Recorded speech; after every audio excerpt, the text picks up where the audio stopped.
Serious, therapists, what is something people are afraid to tell you because they think it's weird, but that you've actually heard a lot of times before? That they do not know what they enjoy doing. Often they have people in their life, including therapists, say try to do something fun today or ask what do you like to do when you have free time? Full stop. Many people I work with do not know what those are.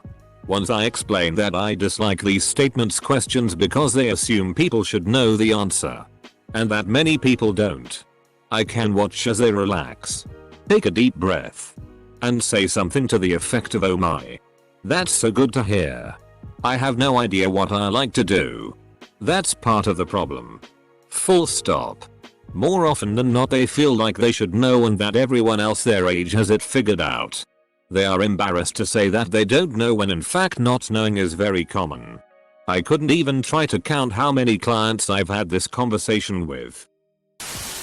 I'd say a common one is believing that there's something innately, irreparably wrong with them that makes them unable to ever truly fit in. For a lot of people it's such a deeply ingrained belief that it can be extremely painful to acknowledge or express, regardless of the level of personal success in their lives. Psychologist here. Basically, anything having to do with sex. There's so much shame, sexual abuse, sexual fantasies and fetishes, erectile dysfunction, infidelity, becoming sexually assertive. I've been told that I have a good psychologist's face. I try not to have a strong reaction to normalize the discussion. With adolescents, they are extremely anxious to tell me if they've relapsed or aren't doing well. They cut one night or they were suicidal. They're having a lot of negative self-talk or panic attacks. They'll come in, pretending everything is okay. It's usually in the last 10-15 minutes that they'll say something. They'll reveal that they worry they'd let me down, that I'd be disappointed in them. It usually turns into a discussion about policing other people's feelings and tolerating emotions. I explain that I care about their well-being and it's my job to monitor my emotions and reactions, not their role. Two topics come up with regularity. When someone discloses to me that they were sexually abused as a kid, and or when some is experiencing suicidal ideation.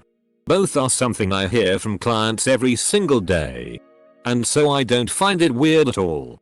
But when I have someone in front of me who's talking about it for the first time, I know it's important to validate the fact that even though I might be talking about this for like the 5th time that day, they have never talked about this ever, and are in need of gentle care to feel safe. A common one in the time I was a therapist was simply "I don't know." You'd be surprised how reluctant people are to admit that they don't know why they're feeling how they are. But that's exactly why you, or were, I'm not a therapist anymore, sat there with me, so we can figure out why together. It always put me in mind of a line from America by Simon and Garfunkel. "Kathy, I'm lost," I said, though I knew she was sleeping. "I'm empty and aching and I don't know why." That they don't like their family members, are angry, want to stop communication with their parents, etc. I work in a country which is more culturally collectivist, so not wanting anything to do with your parents makes you an asshole in the current cultural sense. We deal with this almost on a daily basis. There is deep and profound shame in this, and when we find that line of "oh, it might be that your parents are toxic to your mental well-being, trigger your trauma," many of my clients actually get visibly angry with me. Cultural psychology is so important. Cause when I first moved here I had my American European hat on. Oh boy, did I need to adjust. Edit. Hypersexuality after some sort of sexual trauma. Clients become quite fearful of admitting that they weren't successful since the last time they had a session. This could include not succeeding in using a coping skill that they're learning about, or not being able to complete a homework assignment I gave them. Humans aren't robots, and therapy is a lot of work. That being said, I don't expect people to be perfect as they start to work on themselves in a positive way. It takes time to really commit to change, especially in relation to trauma or conflicted views that an individual holds. I feel as if the client doesn't want to let me down as their therapist. But these failure events are just as important to talk about as successful moments. Hidden SZOL dreams and fantasies about family members. More common than people think. And often stays that way and doesn't really interfere in the person's close relationships unless they allow it. Many things we dream or think are unconscious and involuntary. And the root of such things is often nonsensical. Usually it's sex related. Shame about their desires or kinks is common. Gender questioning is another. Some people are ashamed of things they did in childhood or adolescence. Haven't ever told anyone and think the team will be horrified. We have heard everything. Everything. I'm always compassionate and always understand why we do the things we do. I've yet to have anyone bring something I can't oxygenate. Some of the most common ones have been visual and or auditory hallucinations and suicidal thoughts. I usually hear I don't want to be put in the hospital or I don't want you to think I'm crazy. Also, basically anything SZOL. I'm not going to judge you for being into BDSM, fetishes, etc. Honestly, I've probably heard it before and I'm not here to judge you. Same goes with any non-consensual experiences, especially if we're working through trauma. Women often feel really ashamed when they tell me they are burnt out on being a parent or that they never want to have kids. I wish all of them knew how common this thought is. OCD gets misunderstood a lot. It's not just having a clean house or liking things to be organized. Common intrusive thoughts can include violent thoughts of harming children and other loved ones. Intrusive thoughts of molesting children. Fear of being a serial killer, etc. My clients can feel a lot of shame when discussing the thoughts or worry I will hospitalize them. Edit. Thanks for the awards, kind internet strangers. Here are a couple quick resources for people who have or think they may have OCD. International OCD Foundation website www.iarc.org. The book Freedom from OCD by Jonathan Grayson. The YouTube channel OCD3. The app NOCD. I do a lot of trauma work. Many people who have experienced molestation or SZOL assault feel ashamed and confused because their bodies responded. Having an erection, lubrication or even an orgasm does not mean you wanted the SZOL contact and it is still assault. Clients often hold a lot of shame and confusion about this. They wonder if it means they wanted it or if there is something wrong with them. It is a tough thing to work through because of this. Assault is assault. Sometimes human bodies respond to SZOL touch even when we don't want the touch. Edited to say, whoa. Thanks for the awards and likes. I hope that anyone reading this who is struggling with feeling weird about their reactions to our pay assault and wanted touch feels reassured. I also hope you find a good therapist or a good friend to talk to about this. It is one part of your life story, but it isn't the story of you. You get to craft the narrative of your life. Maybe this is a chapter in that story. But it is not the whole thing. Trauma is a thing we experience. It doesn't get to define who we are. Being tired of being a mother. There's this social thing of loving your kids and they should be the first thing in your life. But having a child is messy and a real hard work. It's normal to just want to take a break once in a while from all that responsibility. As someone in the substance abuse field, I know that it's difficult for clients to tell me they got high with a parent, but it's something I get told fairly regularly. It's kinda sad that they haven't had sex with their partner in years and don't know how if they will ever have sex with their partner again.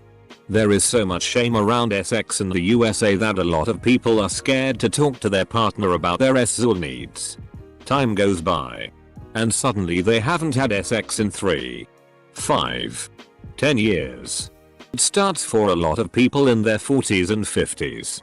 A lot of people, falsely, believe there is something wrong with their marriage because they fantasize about people other than their partner. That they hear voices. I've found that a lot of people aren't familiar with their own internal dialogue or self-talk, and that this is typically normal internal processing.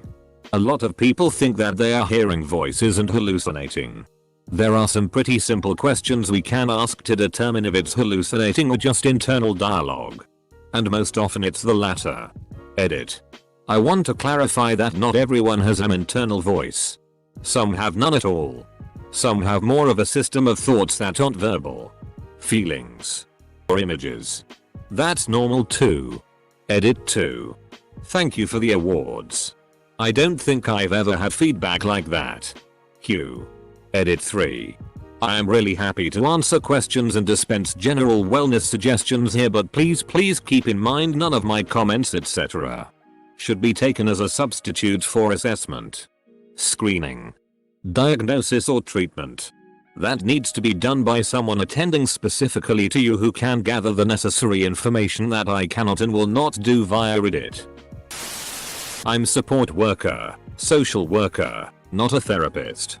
I've had clients too scared to tell me their accomplishments because they think they should only be bringing their problems to case management, and that if we see them getting better that we won't prioritize them as much. Another is hard drugs. We don't endorse it by any means, but we have to know if we need to keep an eye out for inappropriate behavior and overdoses. We never get mad at them for being high. We just wanna send them to their room to sober up. Recurring intrusive thoughts about harming others. Can be hurting, killing someone, or all fantasies about children or relatives. Usually people take a while to admit those. The reality is that if you are having them frequently, you aren't dangerous. You probably have OCD and are terrified that you might be dangerous. I work in an older adult service for people with dementia and mental health problems. I see a lot of family members, carers feeling ashamed of the fact that they are finding it incredibly difficult to care for someone that has dementia or a chronic mental health problem. Carer burnout is a real issue, and people need to know that it's not easy to see someone you love struggling every day, or slowly fading away month by month. Carers and family members desperately need time for themselves and need to know that it's okay to feel the way that they do. No one is superhuman and we all have our own needs. It's why we have therapy groups for carers. It's okay to struggle to look after someone, and you should in no way feel ashamed of having those feelings. Edit. I am overwhelmed, in the best way, by all the people sharing their stories and relating to this. You are all amazing, and I'm sorry I can't reply to all of your comments. I have heard some variant of this is probably weird. But I feel if I am my true self around others, then they won't like me more times than I can count. As I explore the formative situations to this belief alongside my clients, it definitely pulls at my heartstrings. Intrusive thoughts about sex with family members, or, in their mind, nymphomania as a result of childhood trauma, and adult hypersexuality isn't often discussed as one of the PTSD symptoms. So people walk around with so much shame about it. Edit. Wow, I just looked at the upvotes and awards and want to say thanks. But truly the best thanks is to help raise more awareness and reduce social stigma so more people feel comfortable seeking help. Easier said than done, obviously. But it is also why I share my own experience. Intrusive thoughts. Nearly everyone has thoughts about pushing the old lady onto the subway train, swerving into opposing traffic, or stabbing their loved one in the stomach while cooking dinner with them. Some folks, however, take these thoughts very serious that believe that they might act them out. It's called thought-action fusion. Most of us are able to brush them off, though. When I was in private practice, I specialized in borderline personality disorder. I did DBT, which is the evidence-based treatment for it. But there is so much shame and stigma around having BPD, I have seen providers hesitate to diagnose it.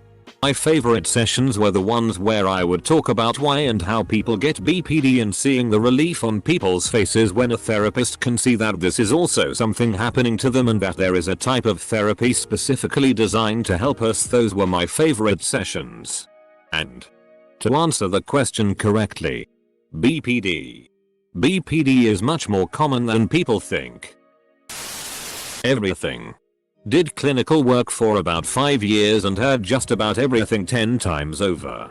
But seriously, people are often reluctant to talk about their darker urges and feelings. Therapy is likely the only chance where you'll get to have that conversation openly and honestly. Therapists know everyone has this side to them, and working on it is both difficult and admirable. I'll try my very best for this. I'm learning English. I'm an educative psychologist in a rural school of Latin. Here lots of people is ashamed or afraid with getting married. I mean to live with other people. No problem with teens over 20, but there are older people saying I prefer to live alone instead living with my family. And when I say alone, I mean very alone. Over 10k people here where I am, and I've just met less than 10 old people living with someone else. I used to work in a religiously conservative area of the country a few years back. It's routine to ask about sexuality during intake. The number of patients admitting to suffer from sex addiction was quite high. On further questioning, this usually meant masturbating once a week. Other ones I could name are intrusive thoughts, like suddenly thinking about turning the wheel into oncoming traffic, and fear of being crazy after experiencing a panic attack. Or a mistaken belief. Psychological disorders are rare and must mean something is horribly wrong with someone's character. I'm usually more afraid that I'm boring them. Oh. You have anxiety about your normal job and normal family, and we've been talking about it for a year now? Let's party. Should we all confess our sins to one another? We would all laugh at one another for our lack of originality. Oh, so Khalil Gibran. A lot. And I mean a lot. Of people who experienced sexual abuse feel very guilty for a myriad of reasons that are not their fault. 1. Guilty for attracting the attention. 2. Guilty for not speaking up. 3. Guilty for enjoying being seen by someone. 4. Guilty for having any sort of pleasure from their abuse. All those feelings are common and addressed in therapy. But it is so hard for people to discuss it. Many of my clients lived through severe childhood trauma and neglect. They had no one to model or explain healthy emotions or to show them appropriate ways to react to stress, fear, anger, etc. Most often they'll describe a completely normal reaction to a stressor and then follow that up with "I don't know if that's normal." These are adults who were exposed to so much dysfunction during their formative years that they don't know whether it's normal to cry when they're anxious or afraid, feel angry when their boundaries have been violated, etc. On the flip side, I was afraid to tell my therapist about my suicidal fantasies. I was always told when you talk about suicide, people assume you're seeking some attention or special treatment, or that they lock you up in a psych ward. When I finally brought it up, was told that's not true and a lot of people fantasize about suicide. It is normal. I felt silly for thinking I was weird. Finishing up my doctorate in clinical psychology and primarily work doing forensic assessments, anything from insanity competency evaluations to abused children who should be excused from testifying. There's a lot of people who have experienced sexual abuse and are ashamed to talk about it, particularly in regard to how it affects their current sexual functioning. Also, self-harm is a big one people tend not to want to discuss as well, but is incredibly common in this line of work. Honestly, after a client in my first year of practicum work told me he was collecting roadkill and fantasized at length about murdering specific people in his life, I was fairly desensitized. Still get the shivers thinking about that client. He was so profoundly creepy in a very genuine way that I'm not sure I can accurately describe on Reddit. Really ripped the band-aid off with that one.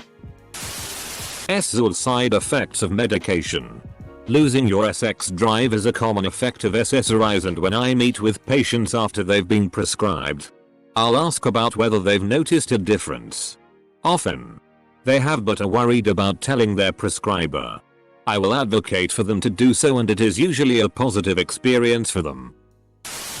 Not exactly an answer to this question, but something that I think is really important to this thread, is talking about how they feel about me. I do my best to check in regularly about how clients feel about me, how I'm doing as a therapist, whether they are getting what they need, etc. It's really important to know for the wellness of clients whether they are getting their needs met. Many people have difficulty directly saying how they feel about another person for fear of making the other person, me, feel bad. It's important to be able to do this though, since it's how you learn to advocate for and manifest your own needs, which is in many cases The point of therapy. That they resent parenthood.